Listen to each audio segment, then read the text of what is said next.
எதிர்நீச்சல் பெயரை கேட்டாலே சும்மா அதிருதில்ல என்று சொல்வதற்கு ஏற்ப சீரியல் மூலம் அனைவரது மனதையும் கட்டி போட்டவர்தான் இயக்குனர் திருச்செல்வம் என்கிற ஜீவானந்தம்.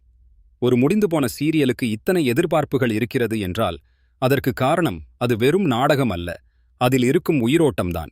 அந்த அளவிற்கு கதையும் சரி, அதில் நடித்த கதாபாத்திரங்களும் இயல்பாக நடித்து அனைவரையும் கவர்ந்திருக்கிறார்கள். 700 எபிசோடு தாண்டிய நிலையில் அவசரமாக முடிந்திருந்தாலும் தற்போது அனைவரது வேண்டுகோளுக்கு இணங்க மறுபடியும் எதிர்நீச்சல் 2 நாளை முதல் வாரத்தில் 7 நாட்கள் இரவு 9:30 மணிக்கு ஒளிபரப்பாக போகிறது. அந்த வகையில் இன்று ஜீவானந்தம் சொன்ன கதையின் சுருக்கம் என்னவென்றால், மக்கள் எதிர்பார்த்தபடி அவர்களுடைய ஆதங்கத்தை பூர்த்தி பண்ணும் விதமாக எதிர்நீச்சல் டெவ் சீரியலின் கதை நிச்சயம் திருப்திப்படுத்தும்.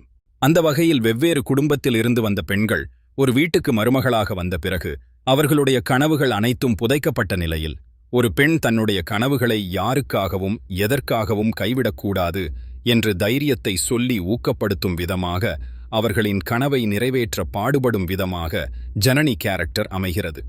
அதன்படி ஈஸ்வரி அவருக்கு தெரிந்த அனுபவங்களை புகட்டும் விதமாக அவருடைய கேரக்டர் இருக்கப் போகிறது. அத்துடன் இனி ஈஸ்வரி எப்போதும் சோகமாக மட்டும் இருக்கப் போறது இல்லை, சந்தோஷத்தை எப்படி கொண்டாடலாம் என்று ஒரு துணிச்சலான பெண்ணாகவும் இருக்கப் போகிறார் என்று கூறியிருக்கிறார். அத்துடன் தனக்கு தெரிந்த சமையல் விஷயத்தை வைத்து படிப்படியாக முன்னேறி காட்டப் போகும் நந்தினியின் வெற்றியும் நிகழப்போகிறது.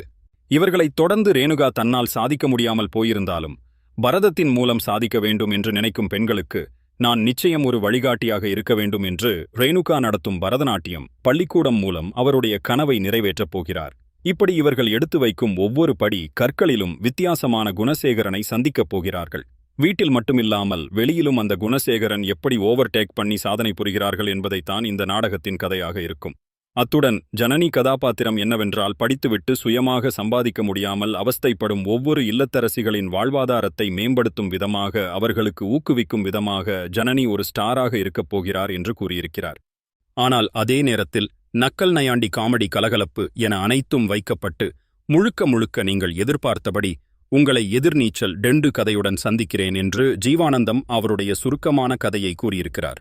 மேலும் இதில் ஜனனியாக நடிக்கப் போகும் பார்வதியின் நடிப்பு மெருகேற்றும் வகையில் அனைவரையும் கவர்ந்து உடல் அளவிலும் மனதளவிலும் தைரியத்தை கொண்டு வரும் அளவிற்கு உன்னதமாக இருக்கப் போகிறது.